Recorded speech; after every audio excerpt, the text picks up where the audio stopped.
Okay guys, real simple. Today we're going to make some pineapple vinegar using the scraps. As you can see, I've got all this pineapple cut up. That's all the rind and the core, the garbage.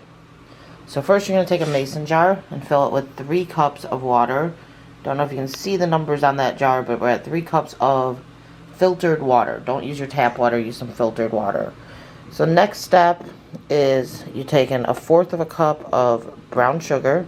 You could change the type of sugar if you'd like. I'm using brown sugar. We gotta mix that and dissolve it, which I didn't grab anything to mix it. So give me a second. Okay, so we're gonna mix it up, make sure all that sugar gets dissolved. No more sugar clumps at the bottom there, so that's good. Now we're gonna add our pineapple scraps. So I'm gonna throw those on in there.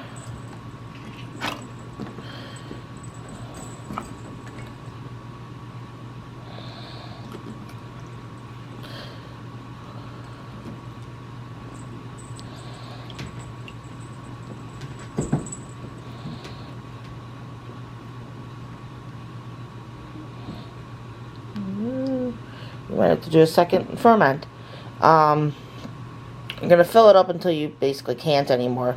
Now, this step isn't necessary. You could leave it as is, or you can add your SCOBY if you have one.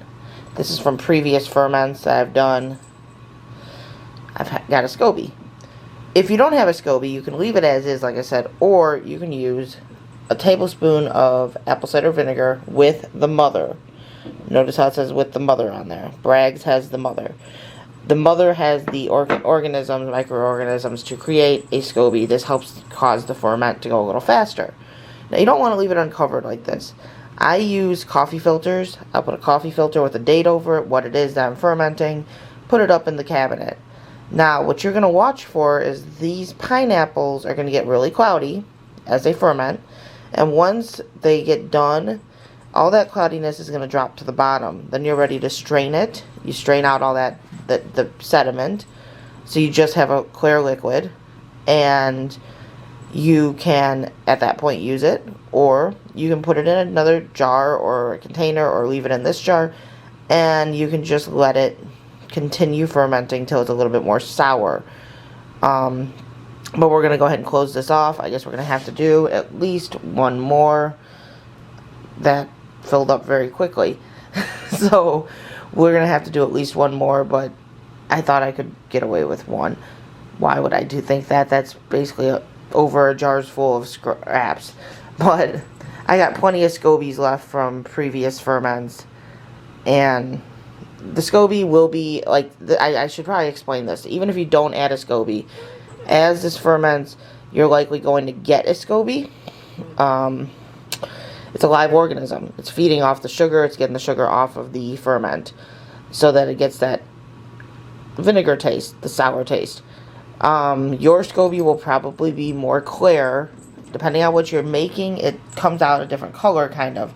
This was fermenting in a blueberry wine to create blueberry vinegar. Cat's not supposed to be there. And so it's got that blue tinge. It is fine. It's just going to float in there. It's going to get the sugars off. It probably will start changing colors as it sits in this. And eventually, as it drops, that means the sugar level is going down as well. The higher up it is, that means there's sugar all underneath it. So that's another sign that it's fermenting. So we're going to go ahead and close this off, and we're going to start up another batch. But hopefully that taught you a little something, and you can make yourself some pineapple vinegar. Have a blessed day, guys. Thank you for the amazing comments. And just be kind. You don't know what anyone is going through. Catch you on the next one.